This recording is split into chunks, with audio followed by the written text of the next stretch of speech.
Great. Welcome everyone to Senate Education. It is 1:05, April 12th. It's a Friday.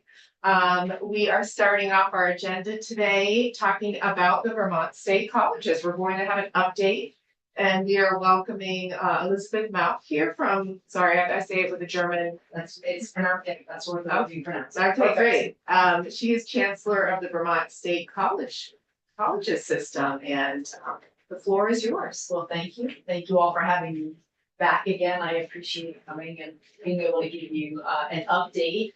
The first time I was here was actually on January 16th, which was about my 15th day on the job, maybe 16th.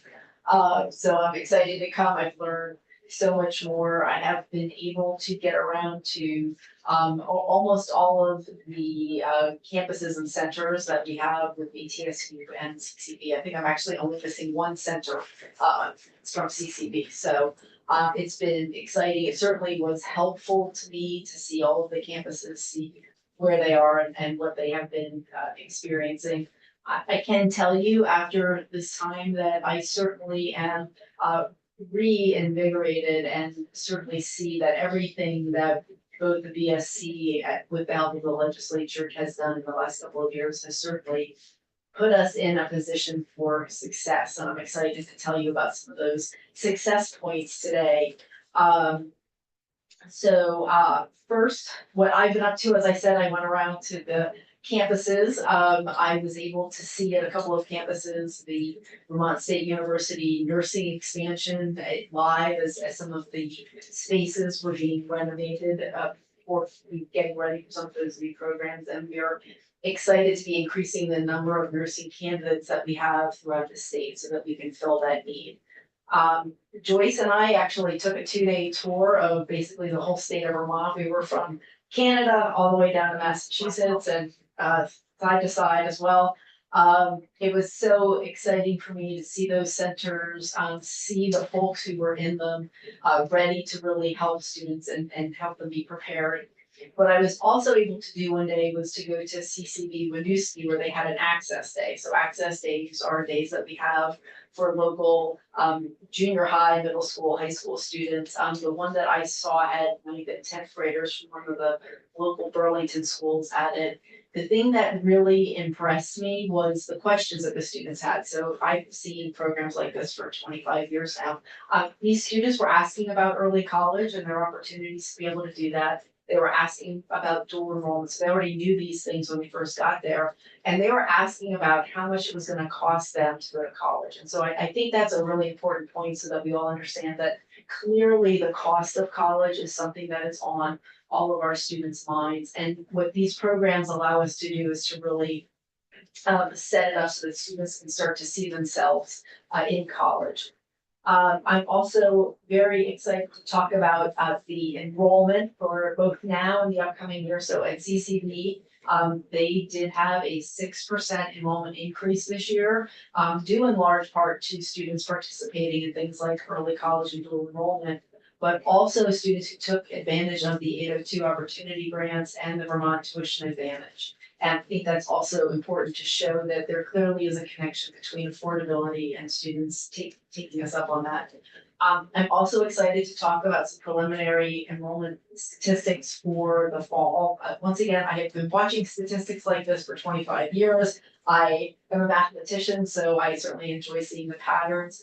I am very encouraged about the patterns of new students who are both applying to, being admitted, and then depositing at Vermont State University. So I think that these numbers are portending really good things as we move into the fall semester. In addition, we have a number of recruitment strategies in place. So it's not just getting them in the door, but keeping them there. And some of those are really starting to pay off as well. So we're looking forward to a really good and healthy enrollment for the fall. We also, I just want to talk about some of our business partnerships. Earlier, I was at Global Foundries when they were launching their a number of their partnerships. One of the things ETSU is doing is partnering with them specifically through Vermont Technical College to train some of their current employees in programs that will help them to advance in their career. Two of the students were there. They talked to me and said that these programs are just so practical for them. They can take some of what they're learning, even as they're learning it, and put it right into practice at Global Foundries. So those are the kinds of programs that we want to continue to expand. We are looking forward to commencement soon. In May, the VTSU will have its inaugural commencement, so we're very excited about that. And then in June, we'll have CCP's commencement, and it's a really exciting time of the year for us to see the results of our students. I know facilities is something certainly that folks have been wondering about. I am very excited that President Dave Berg will be launching a facilities and campus engagement strategy. He's already sort of started the beginnings of it. I am really interested in how we can ensure that the Vermont State University continues to have vibrant campuses all around the state.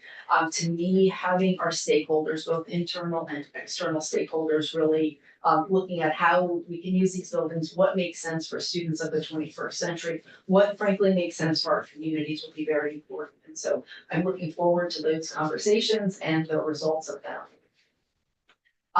Just in conclusion, certainly once again, I want to thank you all for your partnership with the Vermont State Colleges.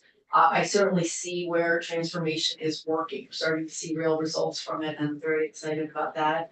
I'm looking forward to continuing our work together, to continue on this path and our journey. And I just want to thank you. And I'm happy to take any questions. Thank you so much for that broad overview. That's great, just to have some key elements of what's been happening. Thank you so much. Thank you. I do have a couple questions, but do you all have any questions?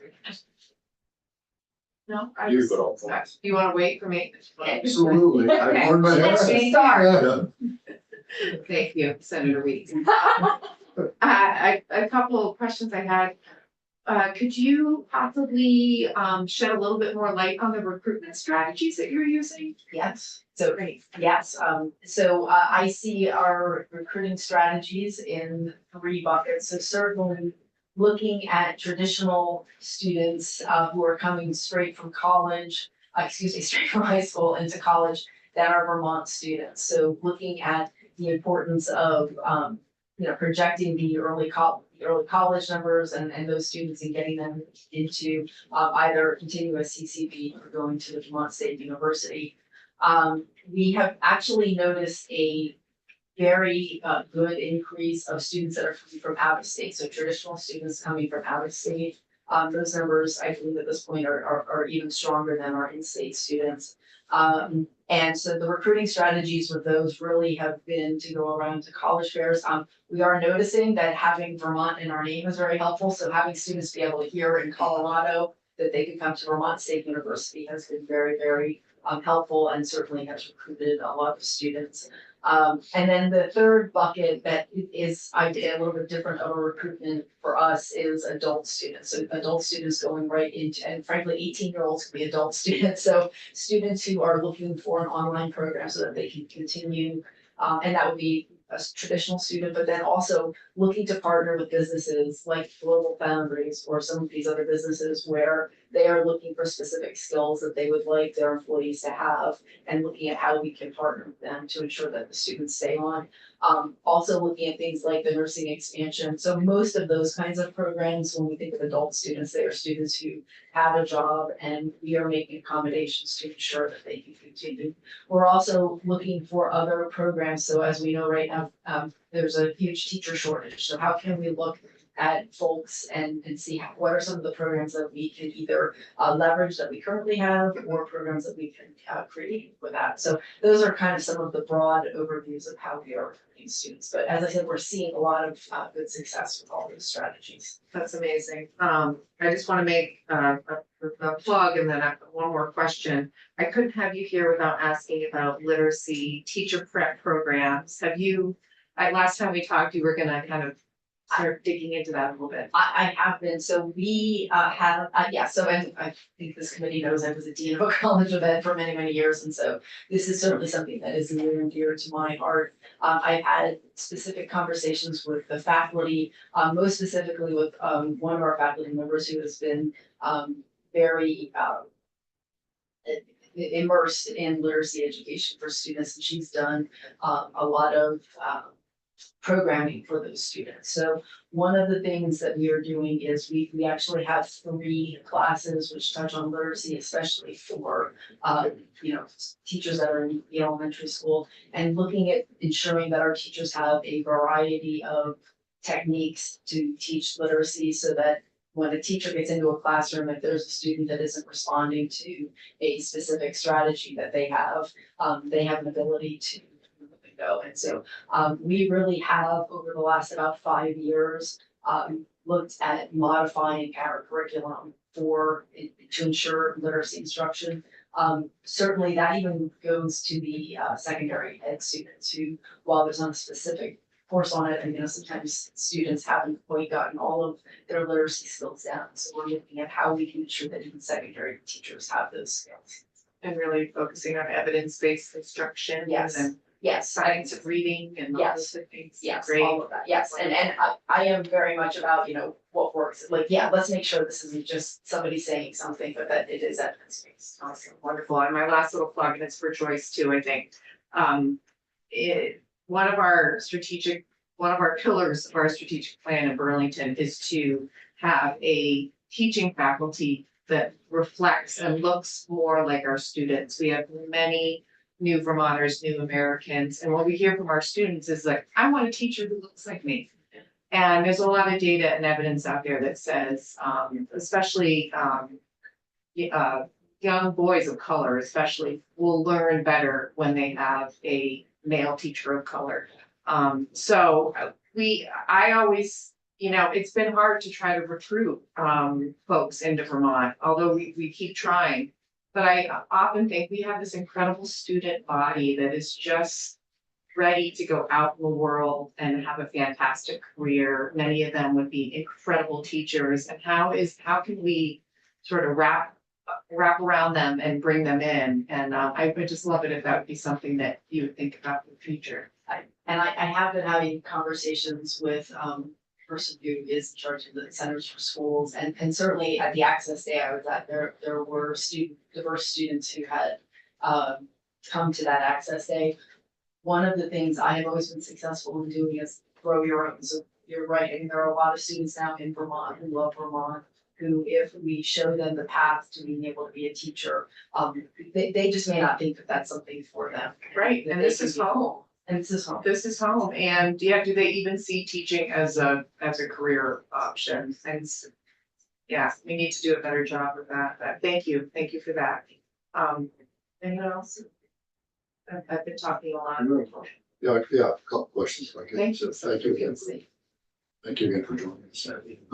You alluded in your introduction to potentially increasing enrollment or application. I know it's probably early and you've got a few months ahead of you, but what are you seeing? The one thing I forgot to mention is the FAFSA, which I'm sure several of you heard about in the news. So there are challenges nationally with that. And so that is one of the things we're looking at to ensure that that doesn't hurt our recruitment of new students. And so we've been working with our partners, specifically at BSAC, to ensure we have that. The enrollment numbers, and yeah, I don't know that I want to give enrollment numbers yet. We are looking right now, we feel that a 4% overall increase is something that is realistic for us. And what I would say, and that's something we've budgeted on, what I would say is, given the numbers that we're seeing now, both the recruitment numbers and the retention numbers, I think that is something that we should be able to attain, just given that. My caveat is with the FAFSA this year, but we've had COVID. There's usually something out there that, it's an outside force that you're not really aware of. But so we're hoping we're able to mitigate for that. But that's the number at BTSU that we're looking at. Wonderful. You have more. I know you have more. I was just gonna do that. The chair of the committee is present, and virtually, and I am happy to cede. No, Martine, Senator Gulick, if you don't mind continuing, that would be great, since you know the questions, and I'll listen in and ask any questions if I have them. Thank you. Okay, thank you, Senator. Go ahead. Okay, and good afternoon. Senator Kagan. So you also alluded to a journey. a journey, journey. part of yes. the journey of, the system. Have you, and I know it's only been a couple months that you've been in the seat, but are you beginning to develop concept of like campus identities or specializations or centers of excellence or anything in that regard, or we maintain the the current direction? I think that these conversations that we will have over the next couple of months will really help us to identify more specific identities. And certainly, my mandate has been 5 vibrant campuses, and I think that what we want to do is look with our both internal and external constituents and say, what does that mean, what to have a vibrant campus? I don't think probably that will mean the same, the same, but I think it can mean, what are the ways that our community and our campuses can come together to ensure that all of these campuses remain vibrant. Certainly seeing that. I have not any specific programs. The 3 points at the chancellor's view that I think I will need to be focusing on. The first one is funding. As you're hearing from Joyce and at CCB, they've had tremendous success in improving their enrollment this last year. But a lot of that has been because of the legislature's aided to opportunity programs, so the tuition advantage, and so those programs are important. And I think I, as the chancellor, have to remain the top champion of those. Second, I do believe that one of the ways that we'll be able to really distinguish ourselves as a system is having what I like to call a frictionless plane going back and forth between CCB and PTSU one way or another. What I would like to have is that we are the institution of choice for all Vermonters, that all Vermonters can see themselves, that all Vermonters know that they are welcome at our various campuses and that they can interact with those as they are. And then finally, just looking at really following our students in a more broad way than we probably have done. So a person who comes in, taking a class or two, how are we going to measure their success? And with all of this, I really believe that, the Vermont State Colleges was established for the benefit of Vermont. That's how our mission begins. I believe that we can empower the future of Vermont in looking at a comprehensive way that this system can really serve business needs, community needs, and our own faculty, staff, and student needs. And so that comprehensively is what I'm looking at. Different topic. Sure. Can you comment on how effectively the state supports your marketing efforts with the Vermont identity? Is there other programs which are assisting your identity and your visibility? I don't know of any programs. I'm sure there will be. We just hired a new communications director specifically for Vermont State University. And so if there are none right now, I do see a lot of opportunities for us to be able to co-brand and bring more folks into the state with those. But I can get back to you if there are any programs currently, but I don't know of any. All right, thank you. But that'd be great. Yeah, that's a good question. Yeah. We have about 5 more minutes. Does anyone else have any questions? Yeah, Terry, Senator. So it sounds like you've been working on a vision Yes. for PSU. I've been talking to different constituents at, Castleton, but really all of the state, because I got myself involved in something I probably shouldn't have. So one of the questions is, they just took $5 million out of your budget, the state of Vermont. That was the plan. We're gonna take five million for each 5 years. And then we got 5.5 million from the federal government through Senator Walsh's program. How's that gonna impact what your plan is? Well, we certainly have been just so happy and thrilled for the support of the legislature, specifically on that 5.5 million. That will allow us, if I'm understanding the program that you're talking about, I think that's for our dental hygienists. That will help us tremendously, as you see in some of these examples, when we get funding and support for these programs where they're needed in Vermont, we know that we can find students who are interested in really taking advantage of those programs. So we have been just so grateful for all of the support that the legislature has given to us. And then generally, I do want to get us, you talked about my, you know, because of the support of the legislature, I do believe that, obviously we still have to watch our budgets, but I do believe that we are ready to get to how can we thrive, how can we serve this state? And so you're right, part of the vision, this notion of empowering Vermont's future, I think is going to be one of the key components of it, of how can we really be the fuel that helps the state. And I do see this as a symbiotic relationship so that, with your support, we can be supportive of students who then can be prepared for the kinds of jobs that we need in the 21st century. And I just think that's gonna fuel Vermont. So we're just so thrilled for all of the support that we've got. The people that I've been talking to, they, a lot of them were former staff and faculty at the campuses that, and I said, I see this as and you may not agree, but I see it as a business. You really, you need to get people in, get them enrolled, because your product is gonna be students going out with a diploma. And a lot of them didn't agree with that. They thought that as the university staff, they should just be showered with everything they needed. And I mean, I agreed at that point to continue to work with them, but I wanted them to change their ideas. And actually they started to come around. So what do you think about that? I have always been a person who believes that we were established to serve this state. We were established to serve the state for the benefit of Vermont. And so I believe, to me, in any position I've ever had, but certainly in this position, I have always gone back to this notion of why were we put where we were put? So we were put here for the benefit of Vermont. And that means for our communities, for our students, for our businesses. And so if I think of the benefit of Vermont for our students, it really is providing them with experiences and a variety of and broad array of experiences. We have stackable credentials. So these experiences may be getting a certificate to improve on their job, or all the way up to, I have an opportunity to do undergraduate research. We want every student to be able to do that. That will fuel this state.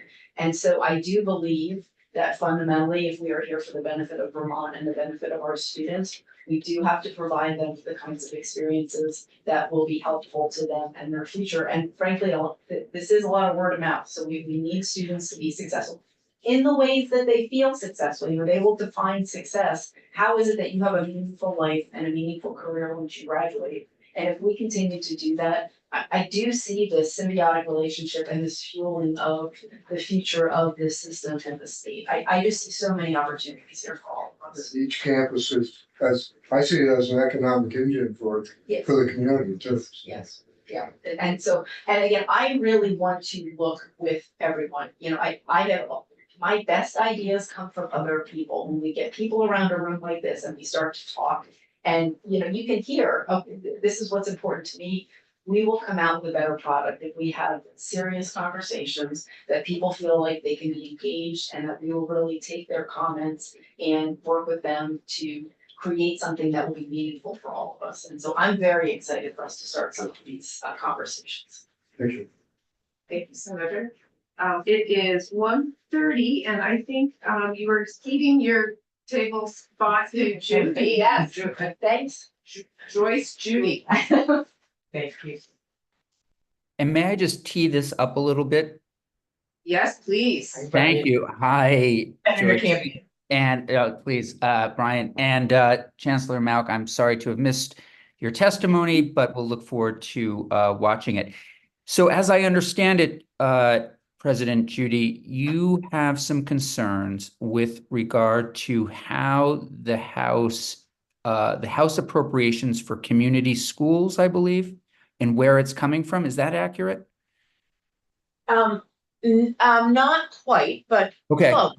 Okay. So the concern that we have is not about community schools, because I think that's a concept that Yeah. is. Right. It's where, our concern was that there was money taken from early college. Correct. Right. And Right. our concern is, as early college is really growing, do you really want to be cutting a program that is, proving to be quite successful here in Vermont. So it's not about community schools, and I hate pitting one against the other, so community schools is a great concept, and I hope you can figure out how to fund it.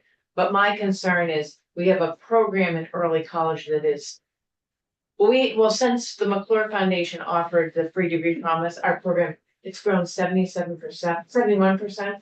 We can't afford to slow that down because of where Vermont is and if you look at the data, we all know this data that Vermont is it's embarrassing, is at the bottom of the number of students who are continuing their education beyond high school. That's in the military, that's apprenticeships, that's college, any of it. And so I think, Vermont created Act 77, and that's huge.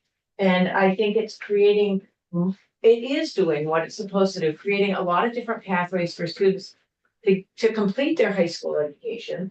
And also for them to see that as they continue their education, if they continue their education, that more and more opportunities open up for them. So that's my concern, is that we just need to make sure that we keep feeding the success that we're having. And it's not just CCD. CCD has the bulk of them, but it's because we have 12 I always talk with my hands, we are the open end of the funnel. And students get started with us, and then they can transfer anywhere, in state, out of state. And we have just huge success stories with that. But so my concern is, let's not jeopardize something that is underway. And I also have been alerted that there's been some buzz in that they would like to either cap the program or set income eligibility requirements. And I would caution us to really think about that. Because I think when you create, and I'll use this word, and I don't mean as a judgment, but when you create a stigma program, people don't access it in the way that you want them. And so I would say two things. One, Vermont needs even students from upper income to continue their education, because, I think Senator Bullock, you mentioned, young men and boys, they are just not continuing. We need to create as much, using best words, some frictionless ways and an easy choice for students to be able to continue their education. So I just think that as we think about that, we just need to keep our eye on that. And I can share 2 or 3 stories. This morning when I was coming in, I was thinking, okay, so recently we've been doing some early college information sessions with families, students, and if they have a family, they come with their family. And it's always so interesting to see how they come. Some come as an individual because they don't have family support, and others come with mom and dad and a sibling. But it was so interesting. I'm going to share. So it gives you the extreme of the students that we serve in early college. So I was talking to a young man. He's has 4 siblings. And, if you see him, you would think, oh, that family can pay for them because and that is my judgment, they're clearly middle, upper income. But he said to me, I have 4 siblings. My family said that we can't afford to go to college. So he, with his family support, decided he would enroll in early college. And now with the McClure Foundation program, that he will get his first 2 years paid for, and he can graduate from CCD with no debt and transfer to University of Vermont, transfer to Vermont State University, transfer to Champlain, transfer out of state. But, in real dollars, if he went to UVM, he's saving $30,000 plus. I mean, that's serious money. So I think sometimes we put a judgment on, if we look at people's incomes, we think, oh, that's what they can afford that. When it was very clear, his family had said, he said, since 8th grade, my family has said, you can't go to college. So that's one. And then this is a harder story, but we had a student who is now enrolled with us. When she started, she was homeless and had no family support, but somehow found the courage to walk through our door, and is being incredibly successful. And as a result of the connection, she now has stable housing, and she's being quite successful in early college, and she plans to do the McClure Early Promise. And here's a young person who is got tremendous drive and perseverance and is overcoming that. And so it's the whole spectrum, and we just never know what is keeping people from continuing their education. So I just am so grateful that this legislature created Act 77, because it is creating so many different ways for students to get their high school education. The last story I'll share with you that was, so we had this young man who's, he grew up in the Northeast Kingdom. He went to a very small high school. His parents divorced. I mean, he's sharing all this with me, because I always say, how did you happen to get to CC? His parents divorced, and he needed to go and live with his mom in Chittenden County. And he said to me, I wasn't going to Essex High School for my senior year. He said, it's too big. I came from a really little school. I said to my mom, and he was totally understood why he wasn't finding fault with his parents. He said, I just wasn't gonna finish high school because I wasn't doing that. And he needed to live with his mom. And so they did some exploration and they found out that he could do early college. And so for him, it was now he could graduate from high school and continue his education. So, it's that spectrum that you just never know. And so I just would hope that the state continues to realize what a gem they've created, and dual enrollment feeds in early college. And then we can't overlook the gift that the J. Warren and Lois McClure Foundation has given to Vermont for 5 years, because this is helping any student who does early college at CCD the opportunity to complete their associate degree at no cost to the family. That is huge. And, I just feel like we are so fortunate. And what I love about that program and their commitment is no cap. So it's open to, we can talk to any 8th to 9th grader, any family member. This is available to you, and it's for everyone. Not that, if you make only $40,000 or whatever. Because the other thing that we are seeing at CCV sometimes is we offer programs and supports. And and this is their word, students will say to me, I'm not doing that because that's for dummies, or I'm not doing that because that's for poor people, and I don't want to be seen as a poor person. So I'm very aware of that, and we've tried to figure out ways to support students in learning sectors, because so many students have gone through the K-12 system, and this isn't the fault of the K-12 system, it's the way our system is. But they don't want to go to the learning sectors, because those were for people who weren't very smart. And so we have encouraged our faculty to create assignments that forces all students to use the learning sector, because it's what it's such an opportunity for them. So I'll stop there. I'm happy to answer questions. I do have, I sent a couple of sheets, and I'm happy, I have the hard copy. This just shows you the growth in our programs. And, at CCV, one of the things we have done is, over the course of the last 6 or 8 years, we have started to dip lower and lower with our K-12 partners, because as we all know that, the messages about college or not college or continuing education starts really early. And so, for a long time, we were only dealing with high school juniors and seniors. Then we developed Introduction to College and Careers. Now we're doing access days for middle school. And so it's really to plant seeds so that students could imagine that they could do college. And like with access days, it's very purposeful. We bring students from their school to the CCD location. Because for some, that 2 miles or whatever is impossible. But if they actually can be there and see it and experience it. So this just shows you the growth that we've seen. Just for example, in dual enrollment. I mean, we served last year 1,400 Vermont students in just dual enrollment. And that's not to say, then we served another almost 1,200 students in a dual enrollment program at tech centers. So it's touching a lot of students. It's a tough nut to crack. I thank you so much. I so appreciate your comments. We are in this building, and one of our tasks is to make really hard financial decisions. We have to really, it's not easy. We sometimes lose sleep over it. And three of us are on the Health and Welfare Committee, and I know that we make a lot of decisions around health insurance, around Medicaid, Medicare, childcare, pre-K, all of these things, and often they are tied to Yes. poverty levels. So we will determine, 100% poverty level, 200, 300, and then we'll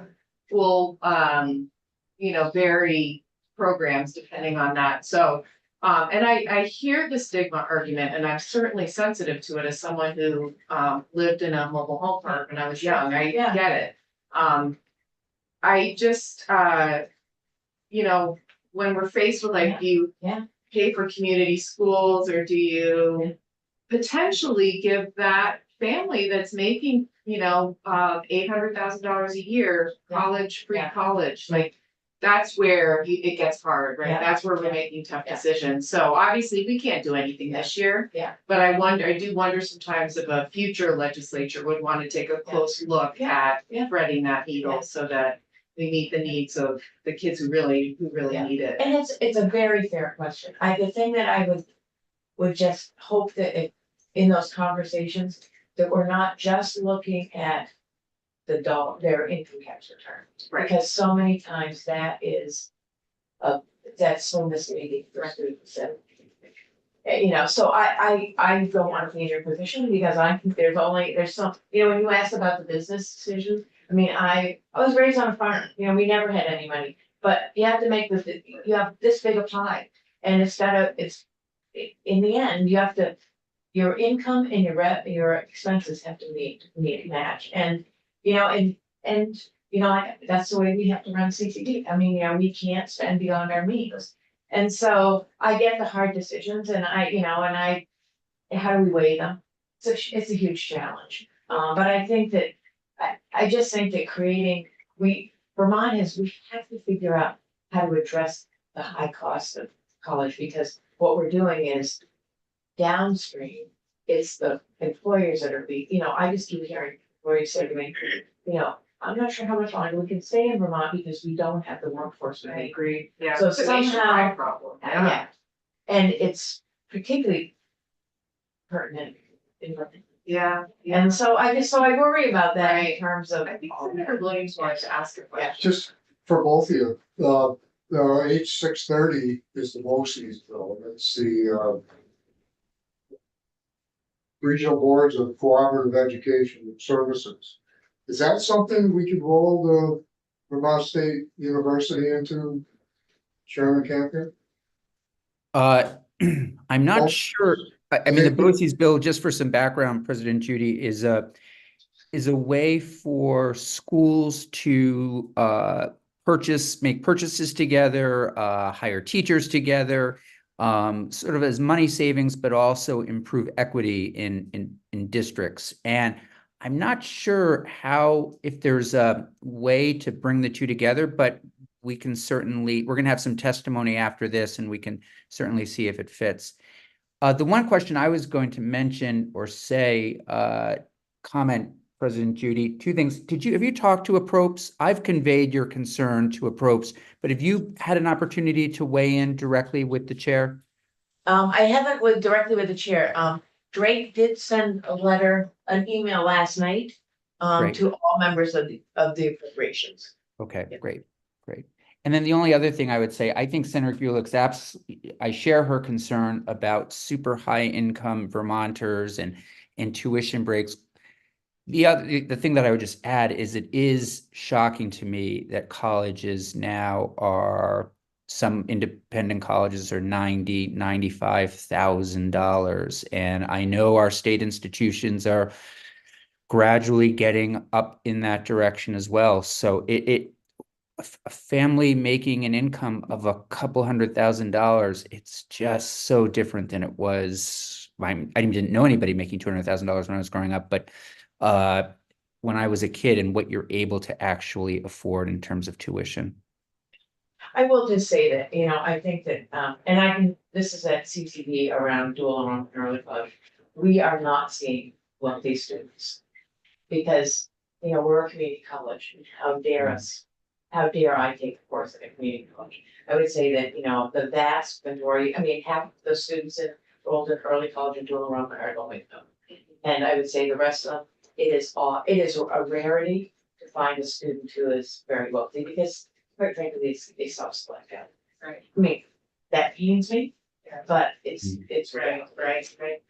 We have to wrap up. If you, just ask a question? Just one quick comment. I think the BOCES concept is exactly where this Yeah. Vermont State University system, Vermont State University, the consolidation of campuses and such, that's essentially the same concept.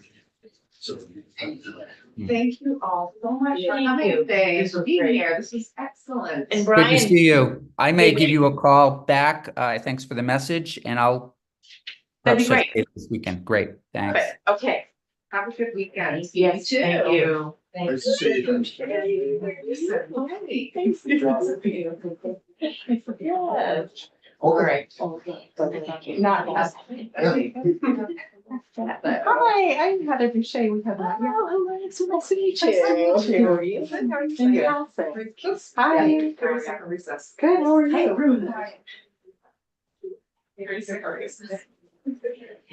No, I was kind of joking, but if not, or needs one. Go for it. No, I think we're good.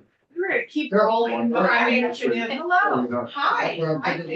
Yay. Good to see you. Except blush. And I was gonna say, you look good. It's, yeah, but now it's like very good. Do you have it or do you know? I won't get into it now, but yes, it's not in that. It is fine. It's on an application. Yeah. I get it from my mama. I text her and I said, thanks, Mom. Yeah, right, right? I think we'll launch in to our discussion on H 630. An act relating to boards of cooperative education services, also known as BOCES. Senator Williams's favorite word, or acronym, I should say, right? BOCES, love it. Secretary Bushy, would you start, and then I'll have you start? Sure. Thank you for being here. I would love to start. Hello, thank you. For the record, Heather Boucher, interim Secretary of Education. Anyway, hi. I'm here with a couple of my wonderful colleagues. Yeah. Ann Bordenaro, Dr. Ann Bordenaro, who you've already met, who is our interim deputy secretary, and Cassandra Ryan, who is our director of compliance and risk management. And she's a state JAG, and you may not have. So if you haven't ever had the pleasure of meeting Cassandra, she knows all there is to know about the nuts and bolts of compliance and making sure that we're doing things the way we have to. We always joke and say it's about keeping, all of us like on the right side of bars, like Right. the jail bars. Right. Yeah, that's important. Right. That's important. We're joking. I'm a little punchy on a Friday. I apologize. We all are. Okay, so, the team is gonna actually walk through, we do, and I had mentioned this a little bit in passing to, the chair. We love the idea of expanding resources and getting things, at a regional level, whether that's service provision, whether that's professional development, whether that's all kinds of things. Which I think is the intent of the BOCES construct. We do, however, have some concerns because of how will this work? And so I think we're gonna show you that we have a couple of ideas for how we could make the concept work right now as we move towards understanding better, like how the actual full BOCES concept would work in Vermont. I will say too, who knows why, just the scheduling, a variety of reasons, we didn't get a chance to testify in House Ed until very late on this bill, and so I think folks were pretty disappointed because we had to kind of be, we're not sure how this will work.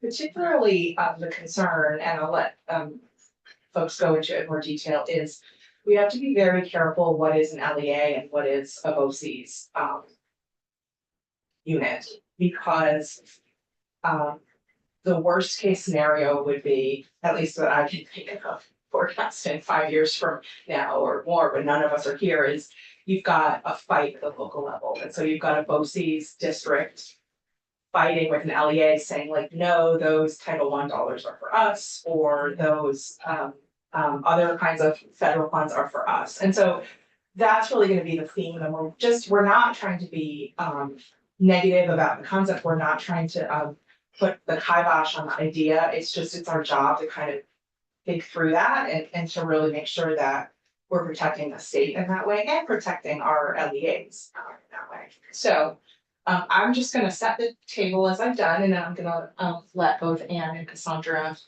take it away. It's a pretty technical testimony. Yeah. But we'll walk you through it, and then obviously if there are any questions, we're all three are here to Great, answer. and Senator Campion is on the screen, just so you know. Oh, great. He is here. I'm your chair. How are you? We're flipped. This is you taken away instead. That's right. You've been on the screen. Yeah. Good to see you. Let's sit up here, just be easier.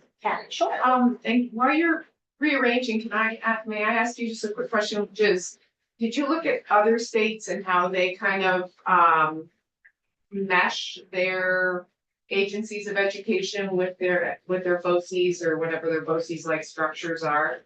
We've been trying to. I don't know that any of them mesh their agency of education or their Department of Education, but some of the functions might be where we're getting. I mean, there's Yeah, still. mesh wasn't the right word. It's okay. The other thing I would say, which I didn't get to say, so I apologize, and I promise I'll be careful. I'll be quiet.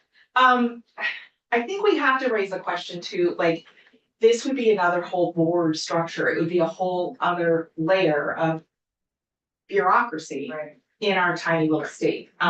So, again, not trying to completely torpedo the idea, not try to actually, again, like, we really like the goals. We're behind those goals. How do we get to that so it's workable and it, it works? There are a lot of, I'm actually familiar with BOCES because I grew up in New York State, and BOCES there pretty much means CTE, right? Because that's how they've chosen to actually serve students in a lot of the largely rural areas, like where I grew up, where it's really big geographically. And so they couldn't do a CTE center without a regional approach. So, I Okay, went well beyond your question. no, thank you, that is Madam Vice Chair, sorry. No, thank you so much, yeah, so the floor is yours. Sure, so I'll go next. For the record, Ann Ordinaro, I'm the interim deputy secretary. And my other hat is the director of federal programs at the agency. So it's primarily that second hat that is informing what I have to say here. So I wanted to start with just talking about the amendment we proposed to the House bill. And if you don't need to talk about it, I can move right on, but I wasn't sure if you knew the rationale that we had presented there. There's one, section 604D, we proposed one change there. And the reason we did so is the language basically just says that that section doesn't create an entitlement to federal programs distributed by the agency. It's the section that deals with the authority of boards, possible authority. And the reason that we wanted that in there is a couple of things. First of all, 16 BSA section 43 defines an LEA currently as for the distribution of federal funds and accountability for student performance as the SC or the SD. So that's already in law. We think that it's good to keep it the way it is. And the reason we want to keep it the way it is a couple of things, and I won't go through all of them there here in the written testimony, but the first thing we immediately saw was that if you have different LEAs for different asset programs, like you have one for Title I, one for Title II, you're immediately going to run into problems because the allocations for 2 and 4, for example, are built off of one. So you're going to have different entities administering different parts of interrelated programs. Also, in their annual applications, they're expected to demonstrate how their spending on all these programs works together to improve student achievement. So that's really critical. Second, there has to be a really tight connection between receipt of funds and accountability from fund use and compliance with federal requirements. And Cassandra's going to talk a lot more about that in just a minute. But just as an example, if during monitoring, an LEA has been found to have used resources in an impermissible way, they have to engage in corrective action, which could include how are they gonna repay disallowed costs. And if you create a new board that has the ability to apply for funds that are on behalf of multiple entities, then how is that actually going to work? In terms of who's responsible for ensuring that those funds are used appropriately according to the requirements of the federal regulations, and then if there's a consequence, who's going to bear the brunt of that consequence? How do you apportion responsibility? And in response to your earlier question, very few of the states that I've talked to so far in my role as federal liaison for the agency with other states in Washington. I've asked around, it's an informal survey, but very few of them allow their BOCES type regional organizations to be an LEA for purposes of federal funds, particularly ESEA funds, for all of these reasons and more. So CTE in New York, in others, they're more like professional development support organizations, or their back office business support organizations, that kind of thing. But as far as being the entity to administer various federal programs, they're typically not. Before we move on, may I ask a few questions? I'm looking at the bill online.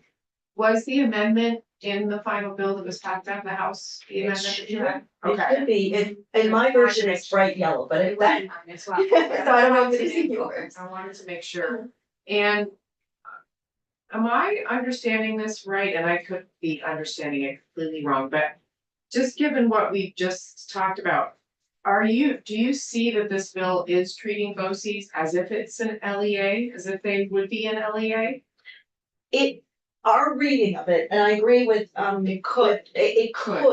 our So initial we have to be reading of it, yeah, Okay. was that it was so wide open as far as what the possible configurations and uses and authorities and responsibilities could be. Basically, each region would decide what they wanted to do with their BOCES. That we were afraid, particularly in the area of federal programs, that door needed to be shut.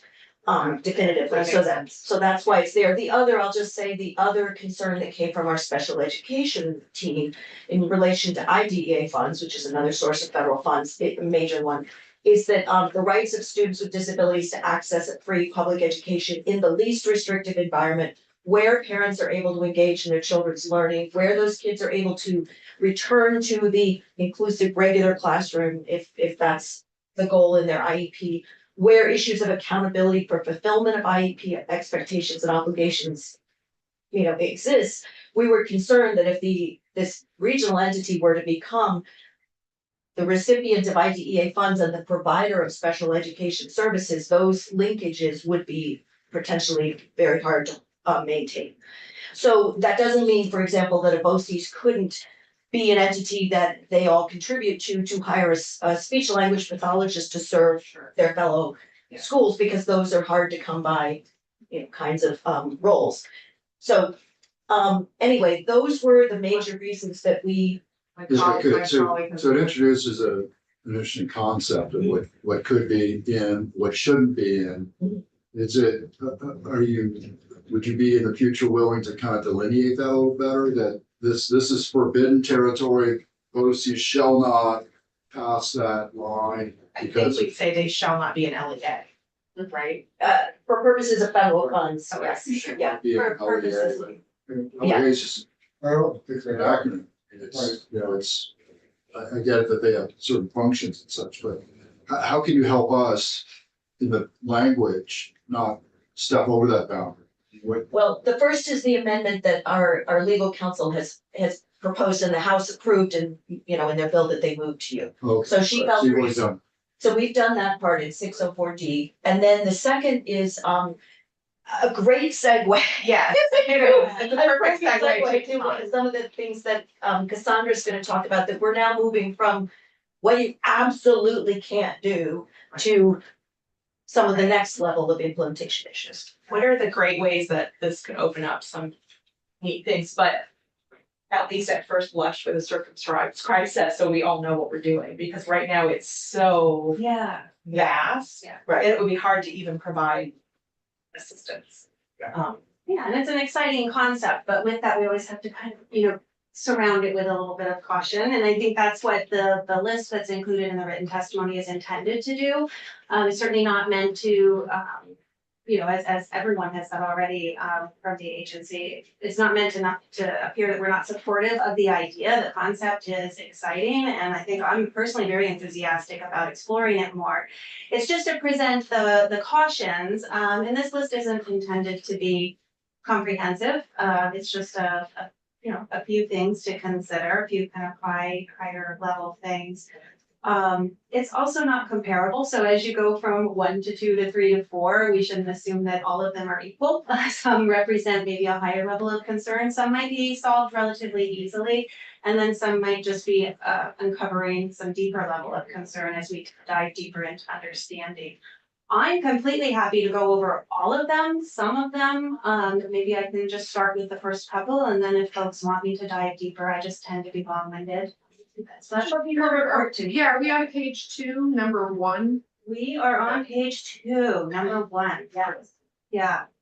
And again, I don't think there's anything here that can't be solved, it's just a matter of time and, just attention and resources to put on this task, but, one of the things, Anne mentioned this idea that we have to really be careful to clearly identify roles, responsibilities, like whenever we're dealing with public funds, either a state level fund or a federal fund, it can be hard sometimes to differentiate the responsibility of either of those, but what we do know is there is a responsibility to clearly let folks know, to identify who has the authority to spend these, how they have the authority to spend them, the accountability requirements of surrounding expending those dollars, and then transparency to the public. And we have a lot of systems already set in place with the current governance structure that would just need to be reviewed to make sure that we're ready for adding and installing that extra layer above a supervisory union district. So one of the things that was probably the first to come to my mind was how the state funding,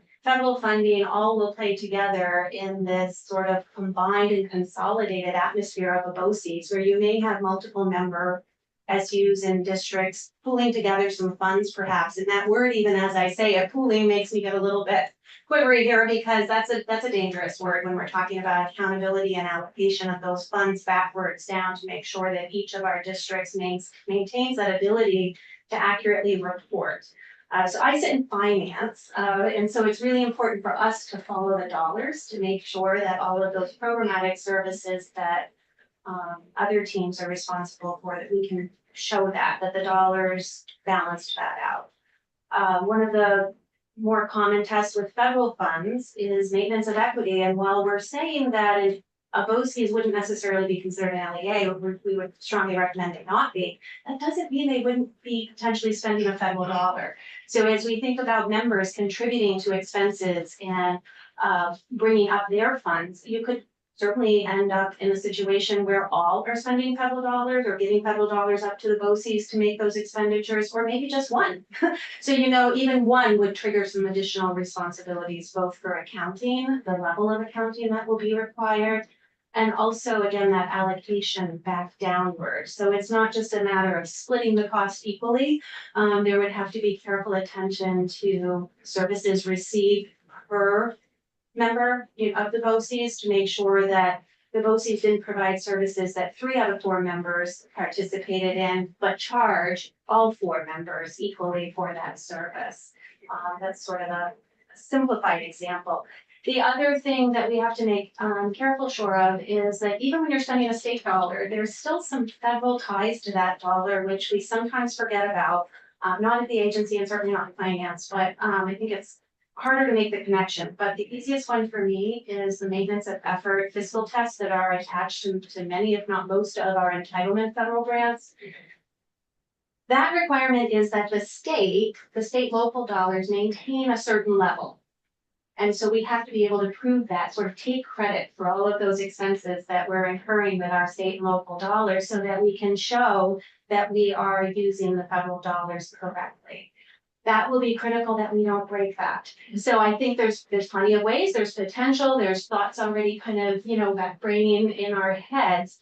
But we're not set up for that right now, and I don't think that our LEAs are necessarily set up for that right now. It's a new thought process. It will be something that we would wanna make sure to be able to help them with. And also probably involve federal partners to make sure that as we make those steps, we're making them cautiously and with limited risk. Yeah. Right, thank you. These are things that office managers or business managers, I should say, are familiar with, right? Absolutely. So Okay. business managers would probably be They're steering the ship kind of to a certain the, they extent on some do, of we this have, stuff. I just have to tell you that the state of Vermont has a pretty fantastic slate of business officials in our. I agree with that. I mean, their Yeah. expertise is something I personally have relied on over the years and benefited from. I call them a stack deck sort of, like when we work with USAID, they're always very impressed. So I think they'll have ideas too, you know, I think like that partnership between the agency and our LEA central office, particularly those business offices and the programmatic offices, so it's a shared expertise, I think, across the board. Can I interject Yeah. for 1 second? Cassandra, one thing you said to me early on when we all started talking about this and brainstorming that really struck a chord and might be helpful to you all is when you said replace versus add. So if we were to, you know, I know there's also some discussion in the legislature about consolidating LEAs. So making larger LEAs. In that case, these 5 LEAs are replaced by this one LEA. That does not raise a lot of these same concerns that are raised here right now, because what we're talking about here is adding another entity that's going to potentially, particularly with federal funds, spend federal funds, but not getting rid of any of the other ones that currently exist. And so then the issue of blurring of lines of accountability becomes more of an issue. I thought that was really helpful, and it might be to you all as well. No, exactly, and often when we even look at consequences of maybe misspending, or we're doing something that may be perceived as out of compliance or actually identified as out of compliance, it's oftentimes pointed towards LEA type actions. And so how to apply those to BOCES, again, nothing is not, we can do all of it, we just need to think deeper and involve some more folks in those conversations. We have a bumper sticker in health and welfare that says it's not that simple, right, guys? That's exactly right. That's not the story of my day. Yeah. And so telescoping out of it, I think we don't wanna leave Okay. it like, but we have a solution for what's existing in law. Yes. To get us through with some of this idea of how to expand. We need a few more rules. We can talk about that. Yeah. But what we're trying to say is that we need a little bit more time for this BOCES to actually be functional and work, but we have an idea of what to do in the meantime. So. Yes. Look at each other. Although. So many times we can't say that, we just come in and say no. I love that you have a solution. Senator Reed. Yeah, so that's kind of the vibe I'm getting is I sense that this is too far, too fast, and I'm wondering if, I'd like you to comment on that. Like, for example, study versus implement. I mean, we're ready, could be ready, you know, we pull a trigger and off we go, and BOCES are the next best thing. I'm just wondering if you can comment on too far, too fast. Well, and we're being a little selfish as a state agency, because if we were to just implement, it would put us in a very tough position, because we would have to be on the fly, both having to figure all this stuff out and coaching the field on that. And so that's the issue. And certainly Cassandra and Anne can speak more to that, but I think that's the challenge for us, is that we're still trying to figure out what that would look like, and the field is gonna look to us to have those answers. We don't have them all squared away yet. Right, and I saw Heather, some- if I may, could you just tell me about coaching the field? Just say a little bit more about that. Yeah, so I think the whole point of this is to be creative and to think outside the box. Mhm. I would say that we need to have our ducks in a row first at the agency about what the parameters are and what the must and the can'ts are before we can actually get into so if we get something that's really creative, it's gonna take us some time to be able to say like, yeah, that's something that we could work with. And so what we're asking for is a little bit more time for us to do that beforehand so that we can then provide some coaching and guidance back out to the field that says, here are the things that would be a really great fit for this. Right. As opposed to, it's really open right now. Does So that to capture? Senator Weeks's question, would you agree that this, are you really saying that this needs to be studied a little bit more? I Is don't that think a it yes? needs a study, Mr. Chair. Okay. I think it just needs us to have a timeline where we can, Yeah, um, I think. do we Okay. have a study in it? No, we have an alternative sort of a stepped process that we Okay. want to share. Okay, and before we move on, I think Senator Rashid wanted to Thank ask you. a question. Yeah, just regarding the idea of the process and, you know, too much too soon. The last time we were talking about this, there was the idea of doing one BOCES at a time, and you know, all the paperwork and the information comes up to you or comes up to the legislature. You look at it, make sure everything's kosher and good, and then, you know, give it the stamp, and then it starts. Rather than having, you know, several BOCES apply to be a BOCES at the same time, which I feel like that's a lot of information all at once. And if there is an overarching error for all of them, that's a lot of work to try to backtrack and try to fix. Whereas, you know, you encounter one, you realize there's some mistakes, and then you have that in mind for any subsequent BOCES that apply to be that entity. Do you have any thoughts on that as a? The only thought I would have on that so far is basically what Heather just said, which is when you said you know, review it, make sure it's all good, or tell them where they're wrong. We're not sure yet what all good looks like. A lot of the things that are in this list of 9 items, and there's probably more, need to be. We wouldn't have the specific criteria yet for knowing what all good looks like, even with one. So we would need time to figure out what our review process would look for and require. Yeah, I was just gonna say the same thing, that the same structure is gonna be required, so and the supports would all be the same for one as it would be for 7 or more, you know, however many we decided. But I think the idea that may be part of a good plan is to, you know, think about it that way before we jump off into fall. I wanna be successful, that's sort of, I want state to be successful, and I believe planful, thoughtful identification of hurdles and trying to kind of lower them or clear them would set us up best for that. It's pretty unfamiliar, and so I just would love to understand better.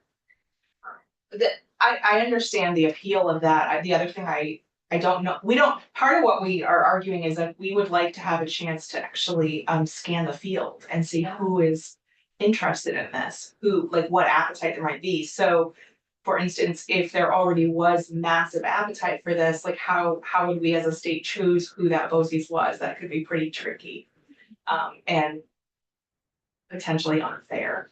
But I think that's not a central concern, but it's just something that we probably want to think through.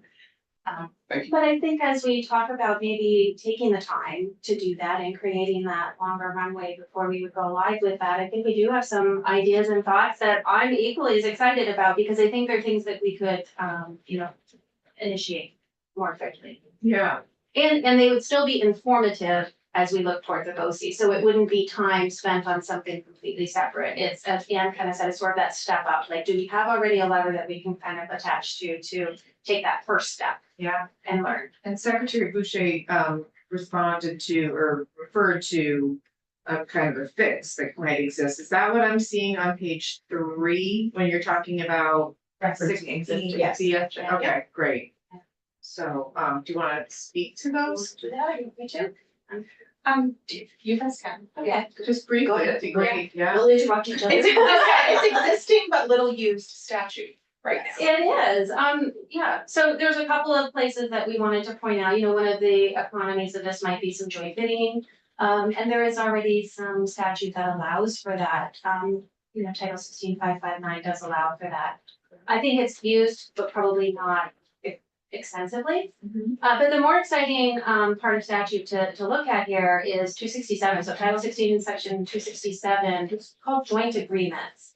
And it's been around. And we do we think there's huge potential there, some exciting potential that's not at the level of a BOCES, but I think again, it's sort of that next step and it's there.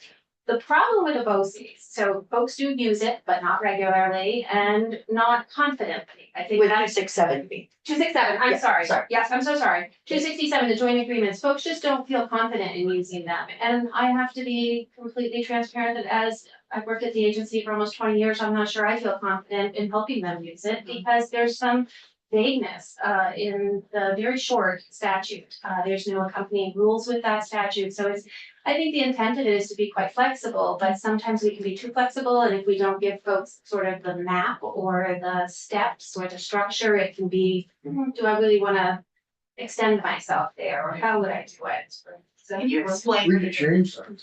Yes. Yes. That's it. Oh, yes, That's yes. exactly it. That's what, yeah, that's what we're Yeah, proposing. so Yeah. 267, just to give a little bit more, I think we've got it in there, but it just allows for supervisory unions and districts to join together to provide joint services, staff, purchasing.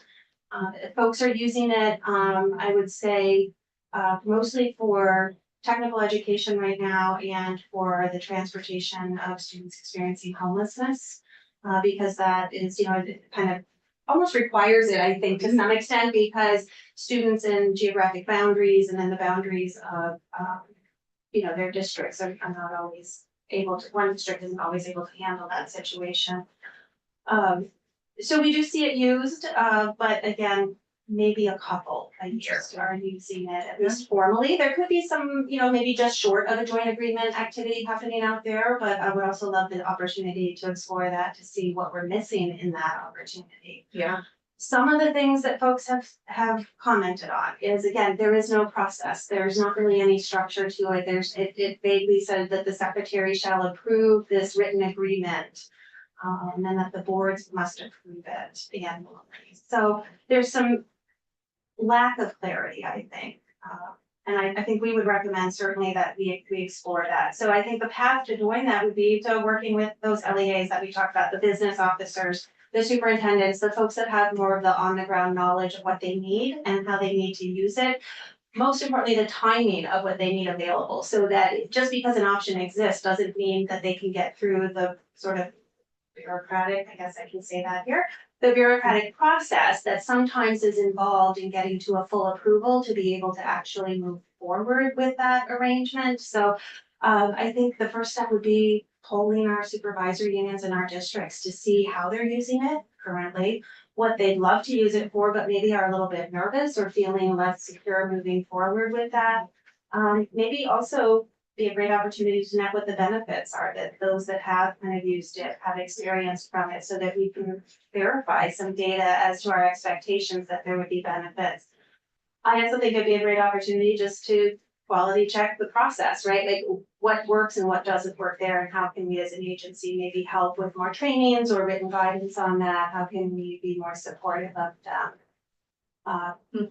In addition, though, I think that we will always fall short if we don't add some sort of maybe some rules, some rules around the statute to offer that sort of fill in requirements that usually fill the gap between that statute and the process. The rules are often very supportive of that and helping folks feel more comfortable.